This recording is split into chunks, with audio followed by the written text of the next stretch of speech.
وزیر اعظم شہباز شریف نے medical colleges اور انجینئرنگ یونیورسٹیز میں خیبر پختونخوا کے ضم شدہ اضلاع کا کوٹا بحال کرنے کا اعلان کر دیا۔ وزیر اعظم نے کہا کہ قبائل نے ہمیشہ پاکستان کی سلامتی اور امن کے لیے بے پناہ قربانیاں دی ہیں۔ ضم شدہ اضلاع میں امن و امان کا قیام حکومت کی اولین ترجیح ہے۔ قبائلی اضلاع کی بہتری کے حوالے سے قبائلی عمائدین کے ساتھ اس طرح کی مزید مشاورتی نشستیں رکھی جائیں گی۔ مولانا فضل الرحمان کی سربراہی میں خیبر پختونخوا کے ضم شدہ اضلاع کے قبائلی عمائدین کے وفد نے وزیر اعظم ہاؤس میں ملاقات کی۔ وزیر اعظم نے کہا وفاقی حکومت نے ضم اضلاع میں فاتح یونیورسٹی اور پولیس انفراسٹرکچر کی بہتری کے لیے اس سال کے ترقیاتی بجٹ میں خطیر رقم مختص کی ہے۔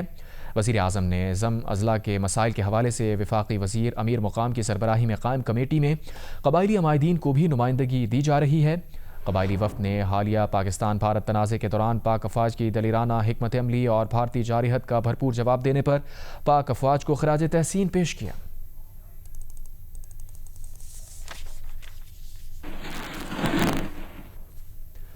سیاحوں کی جنت کہلانے والا گلگت بلتستان کا ضلع دیامر اور اس کا سیاحتی مقام بابوسر اداس ہے۔ 4 روز قبل آنے والے سیلاب سے ہر طرف تباہی کے ایسے مناظر ہیں جو شاید پہلے کبھی نہ دیکھے گئے ہوں۔ جیو نیوز کی ٹیم ناران کاغان سے ہوتے ہوئے بابوسر کے تھک نالے پہنچی۔ وہاں کیا دیکھا یہ بتائیں گے کوثر سلیم بنگش اپنی رپورٹ میں۔ پیر کو تھک نالے میں آنے والے سیلاب کی تباہی کے مناظر دکھانے کے لیے جیو نیوز کی ٹیم ناران کاغان کے راستے سے ہوتی ہوئی دیامر پہنچی۔ لوشی، لال پڑی اور تھک کے مقام پر تقریباً 8-9 کلومیٹر کا سفر کبھی پیدل اور کہیں موٹر سائیکل پر طے کیا۔ وہاں پہنچے تو ایسے محسوس ہوا جیسے سیلاب گزرنے کے بعد ہر طرف تباہی ہی تباہی ہے۔ جیو کی ٹیم نے لوش سے لے کر تھک پریکا تک تقریباً 8 سے 9 کلومیٹر اس پوری وادی کا پیدل سفر کیا اور یہ دیکھ کر ہمیں بہت حیرانی ہوئی۔ پہلی دفعہ یہ دیکھا گیا ہے کہ ایک بہت بڑی تباہی اس پوری وادی میں سیلاب سے ہوئی ہے۔ یوں لگا جیسے چٹانیں سڑکوں پر آ گئی ہوں۔ سڑکیں، راستے سب ختم ہو چکے ہیں اور وہاں پتھر ہی پتھر موجود ہیں۔ بجلی کے پول، متعدد گاڑیاں اب بھی تھک نالے کے قریب دھسی ہوئی ہیں۔ مقامی لوگ اور ریسکیو اہلکار دھسی ہوئی گاڑیوں کو نکالنے میں مصروف ہیں۔ تباہ ہونے والی کوسٹر میں کھانے پینے کا سامان اس بات کی نشاندہی کر رہا ہے کہ سیاح کس افراتفری میں یہاں سے نکلے ہوں گے۔ کوسٹر کا ڈرائیور اپنی گاڑی کے لیے پریشان ہے اور وہ اب بھی اسی مقام پر جیو نیوز کو نظر آیا۔ ہم آ رہے تھے ادھر سے چلاس سے اوپر بابوسر ٹاپ کی طرف، تو یہ راستے میں سیلابی ریلا وغیرہ آیا ہے، تو 4 لوگ ادھر سے نکلے ہیں تو وہ سیلاب میں بہہ گئے ہیں، تو باقی جو اندر تھے وہ بچ گئے ہیں سارے۔ سیاحتی مقام پر موجود ہوٹل کی پارکنگ میں محفوظ رہ جانے والی گاڑیاں اب بھی کھڑی ہیں۔ سڑک بہہ جانے سے آمد و رفت معطل ہے اور سیاح وہاں پھنس جانے والی قیمتی گاڑیوں کے لیے پریشان ہیں۔ کچھ عینی شاہدین سے جیو نیوز کی بات چیت ہوئی تو انہوں نے بتایا کہ سیلاب کی نظر ہونے والے سیاحتی مقام پر عموماً زیادہ رش رہتا تھا۔ یہاں پر اس دن بھی گاڑیوں کا رش زیادہ تھا، لگ بھگ کوئی 14-15 گاڑیاں تو یہاں کھڑی تھی، ٹھیک ہے، ٹوریزم کے ساتھ۔ اینڈ دین اچانک سے سیلاب آیا ہے۔ اب جب وہاں سے لینڈ سلائڈنگ ہو رہی ہے تو وہ انجوائے کر رہے ہیں، وہ ویڈیو بنانے میں مشغول ہے، ان کو یہ پتہ نہیں ہے کہ یہاں سے ابھی ہم جا سکتے ہیں۔ ایسا بھی کہہ رہے ہیں کہ لوگوں نے یہاں پہ ان کو آواز بھی دی ہے کہ بھائی آپ وہاں سے نکلیں، انہوں نے کہا بھائی کچھ نہیں، وہ گاڑی میں بیٹھے رہے۔ اب جب لاسٹ میں ان کے اوپر گاڑی جب ان کی گھسٹنے لگی ہے تو لوگ وہاں سے نیچے اترے، بھاگنے لگے۔ پورے تھک نالے میں واٹر سکیمز بہہ جانے سے پینے کا پانی ناپید ہو چکا ہے، بجلی معطل ہے اور کمیونیکیشن کا نظام درہم برہم ہو چکا ہے۔ سیاحوں کی جنت کہلانے والا یہ بابوسر اداس ہے، ویران ہے اور حکومت کی جانب سے کسی بڑی امدادی آپریشن کا منتظر ہے۔ ساتھی رپورٹر محمد علی اور کیمرامین عدنان علی کے ساتھ کوثر سلیم بنگش، جیو نیوز، دیامر، تھک نالہ۔ S&P نے پاکستان کی لمبے عرصے کا قرض حاصل کرنے کی ریٹنگ CCC+ سے بہتر کر کے B- کر دی۔ منظرنامہ مستحکم ہے، اقتصادی صورتحال بہتر ہے، کثیر جہتی اور 2 طرفہ پارٹنرز کے تعاون سے بیرونی لیکویڈیٹی کے خدشات قابو میں ہیں۔ قلیل مدت کی کریڈٹ ریٹنگ C سے B کر دی گئی ہے۔ پاکستان کی اقتصادی صورتحال بہتر ہے اور بیرونی ادائیگیاں نہ کر سکنے کے خدشات قابو میں ہیں، اس لیے S&P نے پاکستان کی لمبے عرصے کا قرض حاصل کرنے کی ریٹنگ CCC+ سے اپ گریڈ کر کے B- کر دی ہے۔ ریٹنگ پر S&P کے جاری کیے گئے ریسرچ نوٹ کے مطابق آفیشیل امداد ملنے اور ادائیگیوں کا توازن بہتر ہونے کی وجہ سے پاکستان کے زر مبادلہ ذخائر بڑھے ہیں اور بیرونی خدشات جھیلنے کی صلاحیت بہتر ہو رہی ہے۔ ریسرچ نوٹ کے مطابق پاکستان کی قرضوں کی فائنینسنگ کی لاگت اب بھی بلند ہے، تاہم حکومت کی آمدنی بڑھانے کی کوششیں اور کم ہو رہی ہیں۔ مہنگائی مالی استحکام کی رفتار کو تیز کر رہی ہے۔ S&P کے مطابق کثیر جہتی اور دوطرفہ پارٹنرز پاکستان کے ساتھ تعاون کر رہے ہیں، جس سے پاکستان کا مستقبل کا منظرنامہ مستحکم ہے۔ S&P نے پاکستان کی قلیل مدتی ریٹنگ C سے بہتر کر کے B کر دی ہے۔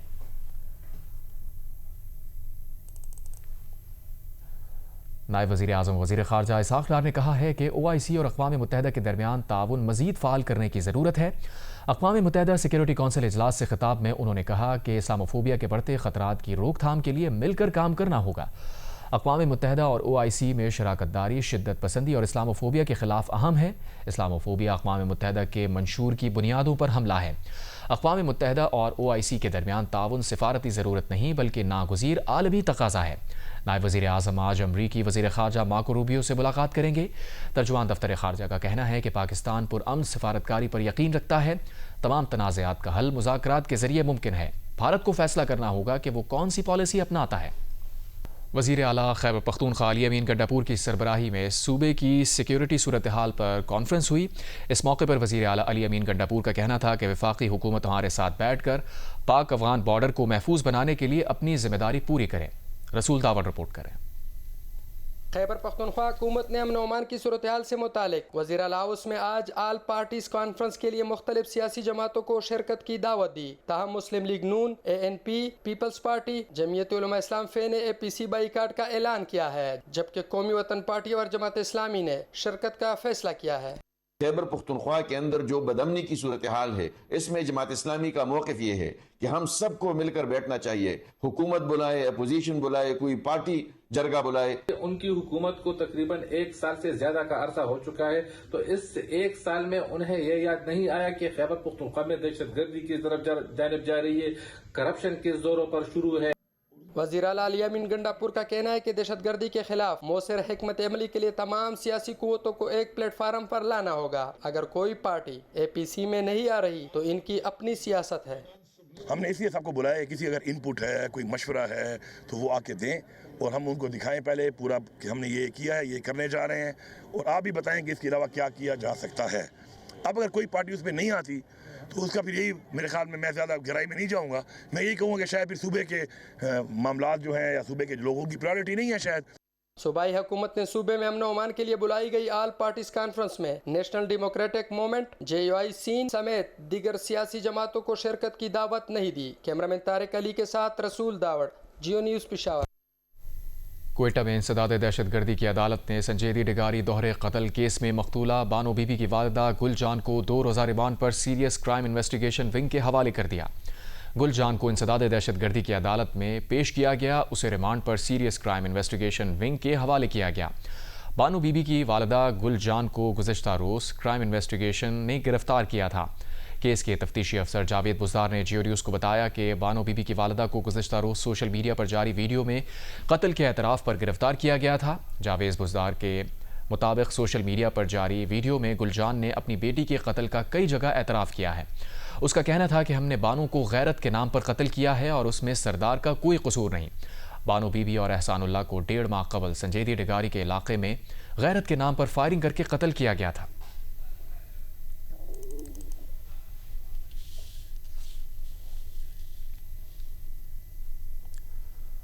سینیٹر سرمد علی کا کہنا ہے کہ بلوچستان واقعے کا ذمہ دار قبائلی ذہنیت اور فرسودہ نظام ہے۔ یہ ظلم ہے جسے ختم ہونا چاہیے۔ یہ بات انہوں نے بلوچستان میں خاتون اور مرد کے جرگے کے ہاتھوں قتل پر سینٹ میں بحث کے دوران کہی۔ مدد چاہتی ہے یہ حوا کی بیٹی، یشودا کی ہم جنس رادھا کی بیٹی، پیغمبر کی امت زلیخا کی بیٹی، ثناخوان تقدیس مشرق کہاں ہے؟ بلاؤ خدایان دین کو بلاؤ، ثناخوان تقدیس مشرق کو لاؤ، ثناخوان تقدیس مشرق کہاں ہے؟ یہ جو واقعہ ہوا یہ تقدیس مشرق نہیں ہے، یہ بیسکلی ہماری ایک مائنڈ سیٹ کا مسئلہ ہے، سوچ کسی ایک علاقے تک محدود نہیں ہے، یہ اس ملک کے بڑے سے بڑے شہر سے لے کے چھوٹے سے چھوٹے گاؤں تک پھیلی ہوئی ہے، اور یہ ہم سب میں موجود ہے، ہم سب کے اندر ایک چھوٹا سا فیوڈل موجود ہے جس کو ہم اپنے اندر سے نکال نہیں سکے، اور اسی کی وجہ سے ہم یہ ظلم کرتے ہیں اور یہ بربریت کرتے ہیں۔ کبھی ہم روایات کے نام پہ کرتے ہیں، کبھی ہم ثقافت کے نام پہ کرتے ہیں، کبھی ہم مذہب کے نام پہ کرتے ہیں۔ ایک پڑھا لکھا اپر کلاس کا آدمی نور مقدم کا قتل کرے، ایک بھائی غیرت کے نام پر قندیل بلوچ کا قتل کرے، مختارہ مائی کو ایک جرگہ ریپ کی سزا تجویز کرے، یہ سب ظلم ہے، بربریت ہے، اس کا اب خاتمہ ہونا چاہیے، بہت ہو چکا، اب اس کو خدا کے واسطے ہم بس کریں۔ جو کرائم کی پنشمنٹ ہے وہ اسٹیٹ کا کام ہے، وہ کسی انڈیویجول کا یا کچھ ایک سیٹ آف انڈیویجولز کا کام نہیں ہے۔ اسلام تو یہ کہتا ہے کہ ایک انسان کا قتل جو ہے پوری انسانیت کا قتل ہے۔ کہ کتنی بار ہم نے انسانیت کا قتل کیا ہے؟ ہم تو ہر روز انسانیت کا قتل کرتے ہیں، ہر شہر میں، ہر گاؤں میں، ہر قصبے میں، ہر محلے میں ہم انسانیت کا قتل کر رہے ہوتے ہیں۔ وزیر مملکت برائے خزانہ بلال اظہر کیانی نے کہا ہے کہ ایف پی سی سی آئی اور باقی چیمبرز کے ساتھ ان کی اور وزیر خزانہ کی ملاقاتیں ہوئی ہیں۔ ہم نے انہیں بتایا ہے کہ ایف بی آر کے قانون میں ہم نے بہت سیف گارڈز ڈال دیے ہیں، اس کے باوجود اختیارات کا ناجائز استعمال ہوا تو داد رسی کے لیے ایک کمیٹی بنائی جا رہی ہے اور ہم ایک وضاحتی سرکلر بھی جاری کر رہے ہیں۔ آرمی چیف کی ملاقات ہوتی ہے، پھر ایس آئی ایف سی کے پلیٹ فارم کے تحت بزنس کمیونٹی کی کل ملاقات بھی ہو جاتی ہے ایف بی آر سے، تو کیا حکومت مسائل نہیں حل کر رہی ہے اور کیا حکومت کے اوپر پھر سوال نہیں اٹھتا، یا حکومت کے لیے ایک امبیرسنگ سچویشن نہیں ہے کہ آرمی چیف سے ملاقات ہو رہی ہو اور پھر یہ یقین دہانی کرائی جا رہی ہو؟ سارے جو ہمارے چیمبرز کے پریزیڈنٹس ہیں ایف پی سی سی آئی اور باقی سارے چیمبرز، ان کے ساتھ میری ذاتی طور پہ 3 نشستیں ہو چکی ہیں۔ ایک میں ایف پی سی سی آئی گیا، وہاں پہ چیمبرز موجود تھے، ایک میٹنگ فائنانس منسٹر صاحب نے کی جس کے اندر ہارون اختر صاحب تھے، میں تھا، چیئرمین ایف بی آر تھے، دیگر اور ہمارے کیبنٹ کولیگز تھے، ہم نے 3 گھنٹے اس دن لگائے، اور اس کے بعد پھر ہارون اختر صاحب کی صدارت میں ایک میٹنگ ہوئی جس میں again we discuss these issues. تو ہم نے ان کو یہی سمجھایا کہ قانون ایک ایگزسٹ کرتا تھا جس میں بہت زیادہ اب سیف گارڈز ڈال دیے گئے ہیں جو پہلے ایگزسٹ نہیں کرتے تھے، مگر اس کے باوجود ان کو ایشورنس کے لیے ان سیف گارڈز کے باوجود اگر کوئی ایسا کوئی کیس ہوا جہاں پر کسی بھی قسم کا ابیوز ہوا تو اس میں ایک گریونس ریڈریسل کمیٹی بھی بنائی جا رہی ہے، اور ایک ایکسپلینیٹری سرکولر کے اندر ہم کچھ چیزیں بھی مزید وضع کر رہے ہیں، اور اس کے علاوہ ہم نے ان کو کمٹ کیا ہے کہ ہر مہینے at my level at the very least we will meet the chambers, تو کوئی بھی ایسا اگر کیس آیا ان سارے سیف گارڈز کے باوجود اس کو امیڈیٹلی ایڈریس کیا جائے گا۔ جو ڈالر کے ریٹ میں دباؤ ہے اس پر انٹیلیجنس ایجنسی کے دفتر میں بلایا جانا فوریکس کمپنیز کو، کیا اس وقت صورتحال ہے، کیا ہو رہا ہے؟ دیکھیے جی، we are committed to market based exchange rate, یہی ہماری آئی ایم ایف کے پروگرام میں کمٹمنٹ بھی ہے۔ وی آر انشورنگ کہ سارے جو اس طرح کے معاملات ہیں بشمول جو کمٹمنٹس ہم نے فارن ایکسچینج یا ایکسچینج ریٹ کے حوالے سے کیے ہوئے ہیں، وی فلفل دوز۔ پشاور میں چند روز قبل اندرون شہر کے گنجان آباد علاقے میں آگ لگنے کے واقعے میں جانی نقصان کے بعد ضلعی انتظامیہ حرکت میں آ گئی۔ واقعے کے دوران تجاوزات کے باعث ریسکیو آپریشن شدید متاثر ہوا، جس کے بعد اندرون شہر کے مختلف علاقوں میں تجاوزات کے خلاف آپریشن کا آغاز کر دیا گیا۔ ابو بکر صدیق رپورٹ کریں۔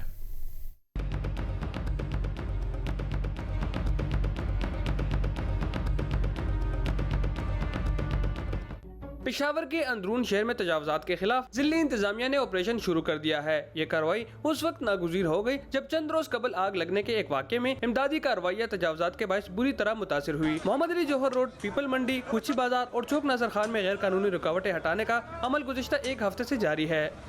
راستے بھی کھل گئے، انشاءاللہ بھی لوگ آنا جانا بھی آسان ہو جائے گا، دکاندار بھی ایزی ہو جائے گا، اور انشاءاللہ گاہک بھی جو ہے نا اچھی طریقے سے سودا بھی لیں گے۔ 2-3 دن کے لیے یہ لوگ اندر چلے گئے، لیکن ہفتہ 10 دن بعد یہ لوگ واپس پھر باہر آئے۔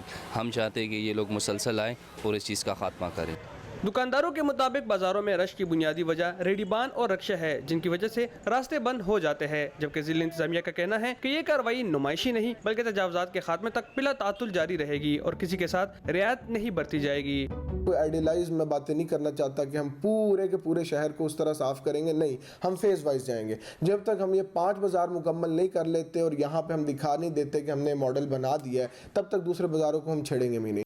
شہریوں نے اس کارروائی کو خوشائن قرار دیا ہے اور مطالبہ کیا ہے کہ یہ صرف وقتی مہم نہ ہو بلکہ مستقل بنیادوں پر جاری رہے۔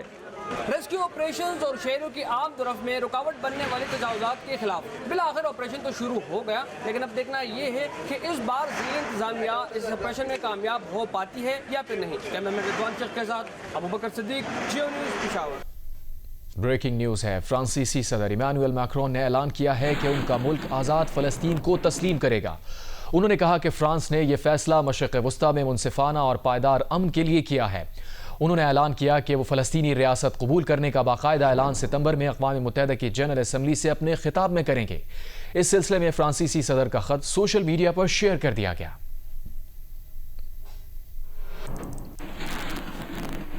اسرائیل کی پارلیمنٹ نے مغربی کنارے پر اسرائیلی خود مختاری کی درخواست کی منظوری دے دی۔ عرب اور اسلامی ممالک نے اس کی شدید مذمت کی ہے۔ اقدام کو بین الاقوامی قوانین اور اقوام متحدہ قراردادوں کی صریحاً خلاف ورزی قرار دے دیا۔ سعودی وزارت خارجہ کے مطابق سعودی عرب، بحرین، مصر، انڈونیشیا، اردن، نائجیریا، فلسطین، قطر، ترکیہ، متحدہ عرب امارات، عرب لیگ اور اسلامی تعاون تنظیم اسرائیلی پارلیمنٹ کی جانب سے مقبوضہ مغربی کنارے پر نام نہاد اسرائیلی خود مختاری کے نفاذ کے مطالبے کی منظوری کی شدید مذمت کرتے ہیں۔ اسرائیلی قابض حکومت کے ایسے اشتعال انگیز اقدامات دو ریاستی حل کے ذریعے امن قائم کرنے کی کوششوں کو نقصان پہنچاتے ہیں اور اس کے تخریبی عزائم کو ظاہر کرتے ہیں۔ اسرائیل میں نیتن یاہو حکومت کے خلاف احتجاجی مارچ کیا گیا۔ تل ابیب میں مظاہرین نے ملٹری ہیڈ کوارٹر سے باہمہ اسکوائر کی طرف مارچ کیا۔ مظاہرین میں اسرائیلی فوجیوں کی مائیں بھی شامل تھیں۔ مظاہرین نے نیتن یاہو حکومت سے غزہ میں فوری جنگ بندی اور یرغمالیوں کو رہا کرانے کا مطالبہ کیا۔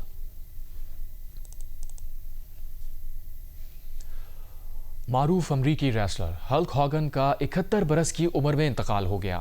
لیجنڈری ریسلر کا فلوریڈا میں انتقال ہوا۔ اطلاعات کے مطابق ہلک ہاگن کا انتقال دل کا دورہ پڑنے کے باعث ہوا۔ کچھ ہفتے قبل ہاگن کی اہلیہ نے ہاگن کے کوما میں ہونے کی افواہوں کی تردید کی تھی۔